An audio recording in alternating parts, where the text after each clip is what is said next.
विक्रम अपनी पत्नी के साथ एक शादी में जाता है। वहां पर जाने के बाद वे शादी में खूब सारा एंजॉय करते हैं और खाना पीना खाकर वहां से लौटने ही वाले थे, लेकिन जैसे ही विक्रम उस टेबल पर से उठता है तो उसी दौरान उस टेबल पर से प्लेटों को उठाने वाला एक बुजुर्ग व्यक्ति आता है। और जैसे ही विक्रम उस बुजुर्ग व्यक्ति का चेहरा देखता है तो देखते ही बहुत कुछ उसे याद आने लगता है और ये चेहरा उसे जाना पहचाना सा लगता है। इतनी देर में वह बुजुर्ग व्यक्ति वहां से उन प्लेटों को उठाकर सीधा उस जगह पर चला जाता है जहां पर प्लेटों को साफ किया जाता है। विक्रम उसके पीछे पीछे वहीं पर पहुंच जाता है और वहां पर जाने के बाद जैसे उस व्यक्ति को गौर से देखता है तो वह एकदम से उसे पहचान जाता है।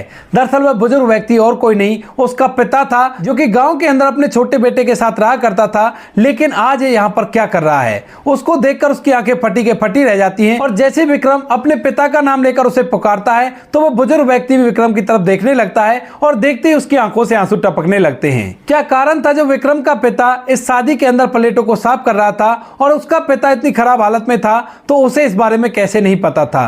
पूरी सच्चाई के बारे में जानने के लिए वीडियो को अंत तक जरूर देखें। राजस्थान के अंदर एक परिवार रहा करता है। परिवार के अंदर माता पिता हैं और दो उनके बच्चे हैं। बड़े लड़के का नाम विक्रम है और छोटे भाई का नाम राकेश है। दोनों भाइयों की उम्र में 8 साल का फर्क है। विक्रम 8 साल बड़ा है और राकेश 8 साल छोटा है। विक्रम, जो कि पढ़ने लिखने में काफी ज्यादा होशियार था, वह अपनी पढ़ाई लिखाई को करता है और पढ़ाई लिखाई करने के बाद दिल्ली में एक नौकरी पकड़ लेता है जो कि प्राइवेट नौकरी थी।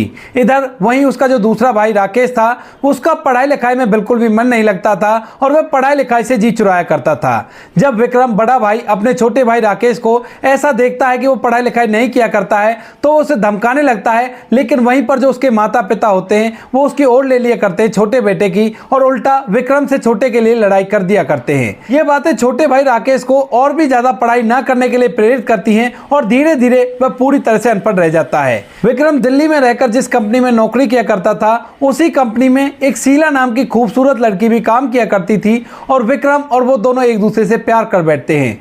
विक्रम उसे साफ साफ बता देता है कि इस तरह से हमारा घर परिवार है, मेरा छोटा भाई है और हम लोग गांव के अंदर रहा करते हैं। तो शीला उसके पूरी परिवार की कंडीशन को एक्सेप्ट करती है और इसके बाद उन दोनों का प्यार कुछ आगे ही बढ़ जाता है और वो दोनों एक दूसरे से शादी का फैसला कर लेते हैं।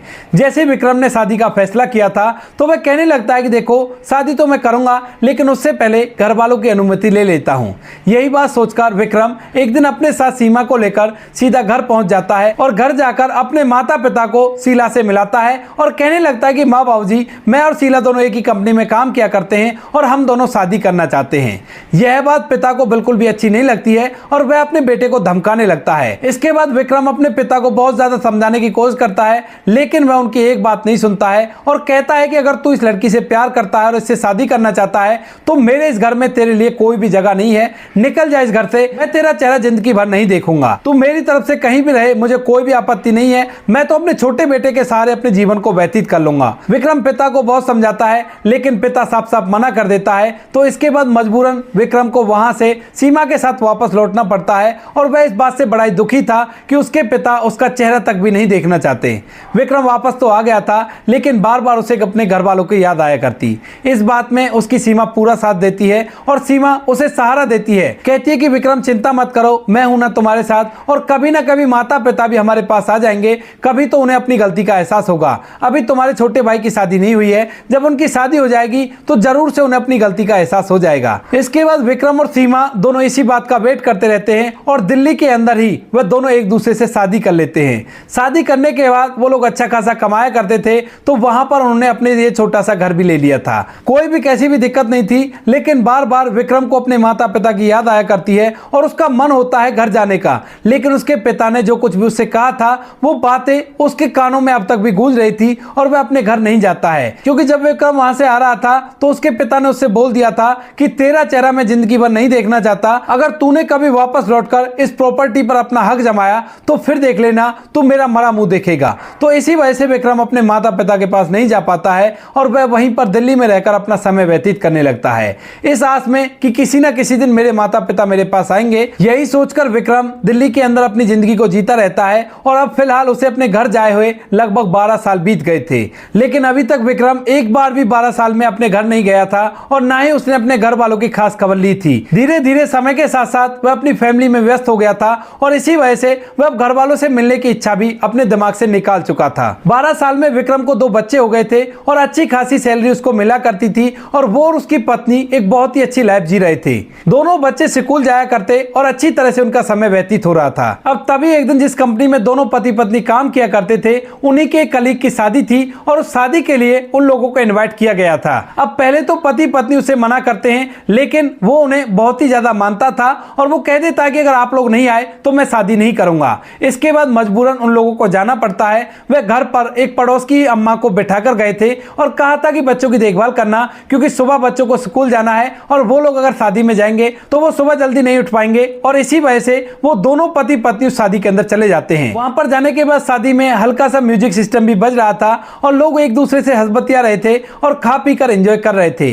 पति पत्नी भी शादी में शामिल होते हैं। पहले तो उस लड़के से मिलते हैं जिसकी शादी थी और वहां पर कंपनी के कुछ एम्प्लॉय भी आए हुए थे, उनसे बातचीत करते हैं और बातचीत करने के बाद वो एक टेबल पर बैठकर खाना खाने लगते हैं। वेटर उन्हें खाना ला कर दे रहा था। दोनों पति पत्नी शादी का माहौल देखते हुए वहां पर आराम से खाना खाते हैं और खाना खाने के बाद वापस घर जाने के लिए सोचने लगते हैं। अब जैसे विक्रम उस टेबल से उठ रहा था तो उतनी देर में टेबलों को उठाने वाला एक बुजुर्ग व्यक्ति वहां पर आता है और विक्रम की नजर जैसे उस बुजुर्ग व्यक्ति पर पड़ती है तो एकदम से उसकी शक्ल उसे जानी पहचानी सी लगती है। वह थोड़ी आगे निकल गया था और जब उसके दिमाग में उसकी शक्ल घूमती है तो वह वापस मुड़ता है और उस व्यक्ति को पीछे से देखने लगता है। पीछे से देखने के बाद वह उसे जाना पहचाना सा लगता है और इसके बाद धीरे धीरे वो उस जगह पर पहुंच जाता है जहां पर वह व्यक्ति बर्तनों को लेकर जा रहा था। पत्नी उसे कहती है कि आप कहां जा रहे हो, तो वो कहता है कि आप थोड़ी देर रुको, मैं अभी आता हूं, आप यहीं पर मेरा वेट करना। इसके बाद विक्रम वहां पर पहुंच जाता है जहां पर वो व्यक्ति प्लेटों को ले जा रहा था और वहां पर खुद बैठकर उन्हें साफ किया करता था। जैसे विक्रम गौर से उसका चेहरा देखता है तो एकदम से पहचान जाता है। दरअसल ये व्यक्ति और कोई नहीं, उसका वही पिता था जिसने उसे कहा था कि अगर दोबारा तू इस प्रॉपर्टी के ऊपर आया तो फिर देख लेना, मेरा मरा मुंह देखेगा। और जैसे विक्रम उससे कहता है कि बाबूजी आप यहाँ पर क्या कर रहे हो, तो एकदम से वो उसकी तरफ देखता है और देखते ही जब उसे देखता है कि सामने विक्रम है तो उसकी आंखों से आंसू टपकने लगते हैं। इसके बाद जब विक्रम अपने पिता की आंखों में आंसू देखता है तो एकदम से उनकी तरफ बढ़ता है और जैसे वो पिता की तरफ बढ़ता है तो उनके हाथ में 2 से 3 प्लेटें थी, वो एकदम से छूट जाती हैं और नीचे गिरकर वे टूट जाती हैं। प्लेटें टूट गई थी और उसके बाद जो विक्रम होता है एकदम से अपने पिता के गले लगता है और उसकी आंखों में भी आंसू आ गए थे। वह कहने लगता है कि पिताजी आपकी ऐसी हालत कैसे और ऐसा क्या हो गया जो आप यहाँ पर ऐसा काम करने के लिए मजबूर हो गए।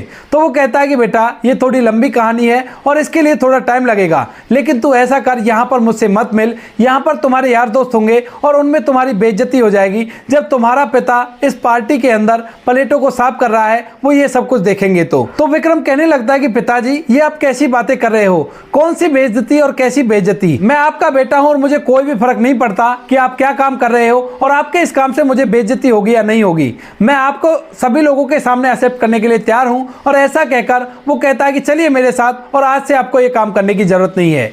जैसे विक्रम का पिता उसके साथ जाने लगता है, इतनी देर में जो विक्रम की माँ होती है वह भी वहां पर आ जाती है और आने के बाद जैसे वो अपने बेटे को देखती है तो उसकी आंखें भी टपकने लगती हैं। इसके बाद विक्रम माँ को ऐसी हालत में देखकर फिर से हैरान हो जाता है और माँ के भी गले लगकर कहने लगता है कि माँ आप यहाँ पर क्या कर रही हो और आपकी हालत ऐसी कैसे हो गई। विक्रम अपने माता पिता की ऐसी हालत देखकर काफी ज्यादा परेशान है और वो उन्हें अपने साथ लेकर वहीं पर उसी टेबल पर जाकर बैठा देता है जिस टेबल पर वे खाना खा रहे थे।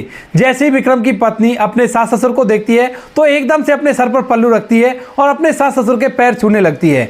वह अपने पति से पूछती है कि ये यहाँ पर क्या कर रहे हैं, क्या हुआ इनको और इनकी ऐसी हालत कैसे है। तो उसके बाद विक्रम कहता है कि मुझे भी नहीं पता, तुम भी बैठो, पूछते हैं माँ बाबू जी से क्या दिक्कत हो गई। तो वह वहीं शादी के अंदर अपने माता पिता से बात करने लगता है और उन्हें पूछता है कि माँ बाबू जी मैं बड़ा ही परेशान हो रहा हूँ इस बात को सोच सोच कर कि आपकी हालत ऐसी कैसे हो गई और क्या परेशानी हुई आपको जो आपको यहाँ पर काम करना पड़ता है, वो भी इतनी बुजुर्ग अवस्था में। तो इसके बाद जो विक्रम के माता पिता होते हैं जो अब तक अपने आंखों के आंसुओं को पहुंच चुके थे और उन्हें थोड़ी सी तसल्ली आ गई थी, वह कहते हैं कि बेटा जब तू वहां से आ गया था तो उसके बाद हम तेरे छोटे भाई के साथ रहा करते थे, लेकिन जैसे तेरे छोटे भाई की शादी होती है तो शादी के बाद वह पूरी तरह से बौखला जाता है और उसके बाद हमारी जरा भी इज्जत नहीं किया करता। इधर उसकी पत्नी भी हमें बार बार परेशान किया करती है और बिल्कुल से हमारा कहा नहीं माना करती है। तेरा छोटा भाई राकेश अपनी पत्नी के कहे अनुसार चला करता और बिल्कुल भी हमारी कोई भी बात नहीं माना करता है। इन बातों से हम काफी ज्यादा परेशान थे, लेकिन फिर भी सोचने लगते हैं कि कोई बात नहीं, समय तो अपने बेटे के साथ ही व्यतीत करना है, क्योंकि बड़े बेटे को तो हमने अपने हाथों से ही यहाँ से भगा दिया है। इसके बाद हम छोटे बेटे के साथ समय व्यतीत कर रहे थे, लेकिन धीरे धीरे करके जो छोटा बेटा होता है वो हम पर पिटाई लगाने लगता है और यह बात हमसे बिल्कुल भी सहन नहीं होती। इसके बाद हम तुम्हें ढूंढने के लिए दिल्ली में आए थे। हमें यह तो पता था कि तू दिल्ली में रहा करता है, लेकिन यह नहीं पता था कि दिल्ली में कहां रहा करता है। अब ये दिल्ली छोटी तो नहीं है और हम इधर उधर ऐसे भटकने लगे। जब तक हमारे पास वो पैसे थे जो पैसे हम गांव से लेकर आए थे, तब तक हम तुम्हें ढूंढते रहे, लेकिन जब पैसे खत्म हो गए तो उसके बाद हम यहां से वापस जाने के भी नहीं रहे।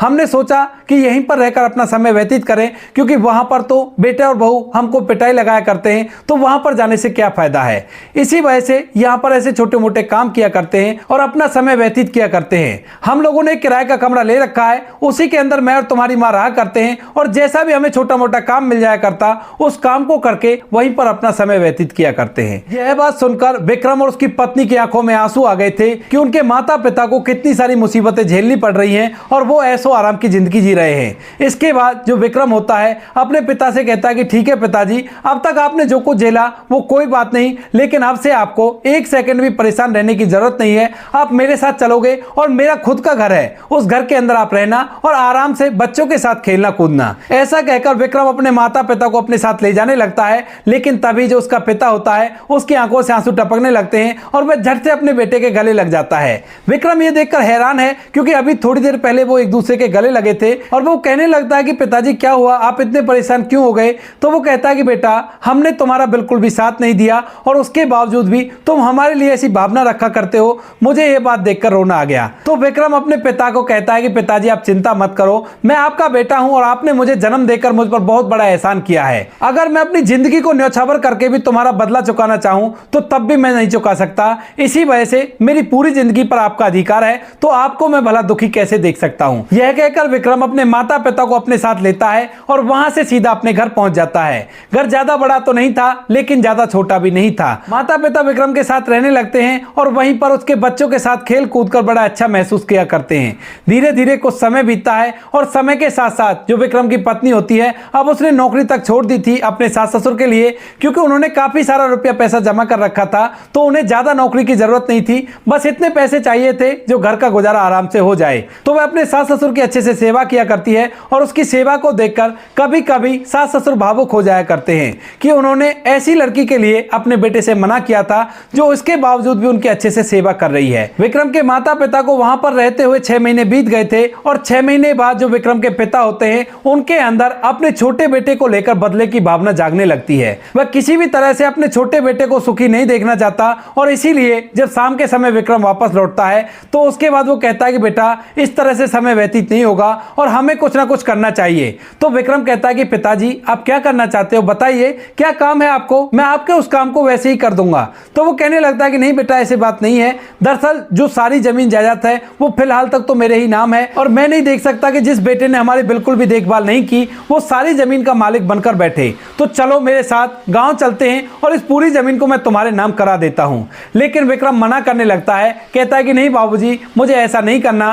तभी जो उसका पिता वो कहता है कि नहीं बेटा, ऐसा नहीं होगा, अगर तू हमारी सेवा कर रहा है तो इस जमीन पर तुम्हारा ही अधिकार है। लेकिन विक्रम कहता है कि नहीं पिताजी, मैं उसका बड़ा भाई हूं ना, तो मैं भी उसके पिता के समान ही हुआ ना, और अगर उसका हिस्सा आप मुझे दे दोगे तो ये बिल्कुल भी ठीक नहीं है। छोटे को अपनी जिंदगी आराम से व्यतीत करने दो, कोई भी परेशानी नहीं है। लेकिन तब भी जो विक्रम के पिता होते हैं उसने पहले ही अपनी पत्नी से इस बात के बारे में सलाह कर ली थी और वो कहने लगते हैं कि नहीं बेटा, ऐसी बात नहीं है, कम से कम तेरा हिस्सा तो तुझे मिलना ही चाहिए। यही सोचकर विक्रम का पिता विक्रम के ना चाहते हुए भी उसे अपने साथ लेता है, उसकी पत्नी को अपने साथ लेता है और साथ में उसके बच्चों को लेकर वहां से सीधा राजस्थान पहुंच जाता है। 6 से 7 घंटे का सफर था और सफर तय करने के बाद वो लोग सीधा राजस्थान पहुंच गए थे।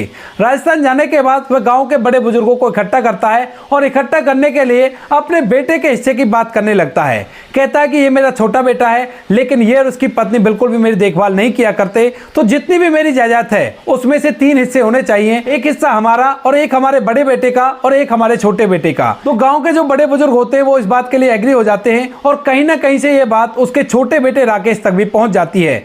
जब राकेश को पता चलता है कि माता पिता वापस आ गए हैं और इस प्रॉपर्टी के 3 हिस्से करने की बात कर रहे हैं, एक हिस्से को वो खुद लेंगे और एक उस बड़े भाई को देंगे जो काफी दिनों पहले बेदखल कर दिया है, तो वह एकदम से काफी ज्यादा परेशान हो जाता है और उसकी परेशानी को देखकर उसकी पत्नी उससे कारण पूछने लगती है। तो वह बताता है कि इस तरह से जो मेरा बड़ा भाई था वह वापस लौट गया है और अब इस प्रॉपर्टी के 3 हिस्से होंगे। जैसे उसकी पत्नी को यह बात पता चलती है तो उसके बाद वो कहने लगती है कि नहीं, ऐसा नहीं होना चाहिए, अगर प्रॉपर्टी के 3 हिस्से हो गए तो हमारे पास रह ही क्या जाएगा। लेकिन यहां पर अब तक जो विक्रम का पिता होता है वो पूरी के पूरी पंचायत को लेकर उस घर पर आ गया था और वहां पर आवाज देकर अपने छोटे बेटे राकेश को बाहर बुलाने लगता है। इसके बाद छोटा बेटा और बहू बाहर निकलते हैं और सभी लोगों के सामने वह इस बात को जाहिर कर देता है, कहता है कि इस प्रॉपर्टी के 3 हिस्से होंगे क्योंकि छोटा बेटा मुझे रोटी देकर भी राजी नहीं है। मैं तो बिल्कुल भी इसे हिस्सा नहीं देना चाहता था, लेकिन इसके भाई की वजह से हिस्सा मुझे देना पड़ रहा है। तो इनसे कहो कि इस घर में से 1/3 हिस्सा छोड़ दें, बाकी में अपना सामान कर लें और बाकी जगह को खाली करें। हम अपनी प्रॉपर्टी को बेचें या कुछ भी करें, इससे कोई भी मतलब नहीं है। गांव के लोग भी राकेश से ये सब कुछ करने के लिए कहने लगते हैं, लेकिन तभी जो विक्रम होता है वह वहां पर आता है और कहता है कि पिताजी आप ये क्या कर रहे हो, आखिर ये मेरा छोटा भाई है और इसके साथ आप ऐसा नहीं कर सकते। हाँ, अगर आपको भाइयों का बट करना है तो आप 2 हिस्सा कर दीजिए और 2 हिस्से में से जो भी मेरे छोटे भाई को चाहिए वो हिस्सा वो ले लेगा, बाकी बचा हुआ मेरे पास रहा आएगा। इसके बाद फिर से विक्रम के पिता मना करते हैं और कहते हैं कि नहीं बेटा, इसको मैं नहीं दे सकता। लेकिन विक्रम यहाँ पर बहुत ज्यादा धैर्य रखता है और पंचायत में ये बात सभी के सामने कहता है और उनसे कहता है कि नहीं, मेरे छोटे भाई के साथ बिल्कुल भी अन्याय नहीं होना चाहिए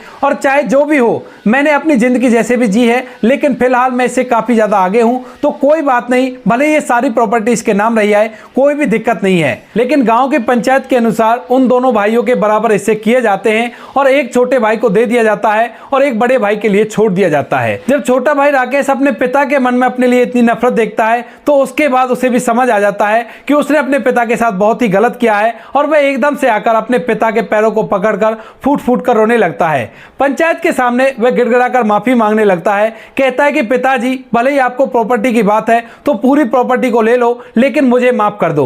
दरअसल मैं अपनी पत्नी की चाल में आ गया था और इसी वजह से मैं सब कुछ करने लगा था। मुझे लगा था कि बड़ा भाई तो अब है ही नहीं और मैं जैसा चाहूं वैसे रह सकता हूं, कोई भी कैसी भी दिक्कत नहीं है। लेकिन आज से आप मेरे साथ रहो, क्योंकि मैंने जो आपके साथ गलत किया है उस गलती का पश्चाताप मुझे हो गया है कि पिता के रहने से सब कुछ होता है, लेकिन जब पिता ना हो तो सब कुछ बर्बाद हो जाता है। दरअसल अब तक जो इस गांव में वो रहा था तो उसे पता चल गया था कि बड़े बुजुर्गों की क्या वैल्यू होती है। उसे कहीं से भी अगर 1 पैसा भी लेना होता तो उसको कोई भी पैसे देकर तैयार नहीं था, क्योंकि इसके सर पर पिता का हाथ नहीं था। तो पिता भी पंचायत के कहे अनुसार उसे माफ कर देते हैं और पूरा परिवार दोबारा से एक साथ रहने लगता है। विक्रम और सीमा तो शहर में रहा करते हैं, लेकिन छुट्टियों के समय में वे यहाँ पर आकर अपने परिवार के साथ हंसी खुशी रहा करते हैं। फिलहाल विक्रम का छोटा भाई राकेश अपने बड़े भाई के कहे अनुसार चला करता है और गांव की जमीन की पूरी देखभाल वही किया करता है। तो दोस्तों ये थी आज की कहानी। आपको कहानी जैसी भी लगी हो कमेंट सेक्शन में बता देना। वीडियो अगर अच्छी लगी हो तो वीडियो को लाइक और चैनल को सब्सक्राइब जरूर करें, ताकि हमें थोड़ा सा हौसला मिले आप लोगों के लिए ऐसे अच्छे वीडियो बनाने के लिए। इन कहानियों को सुनाने का उद्देश्य किसी को परेशान करना बिल्कुल भी नहीं है। यह कहानी आपको इसलिए सुनाई जाती है ताकि आप लोग इन कहानियों में से कुछ ना कुछ सीख सको और अपने जीवन में उस चीज को अप्लाई कर सको। मिलते हैं किसी नेक्स्ट वीडियो में नए टॉपिक के साथ, तब तक के लिए जय हिंद, जय भारत, जय हिंदुस्तान।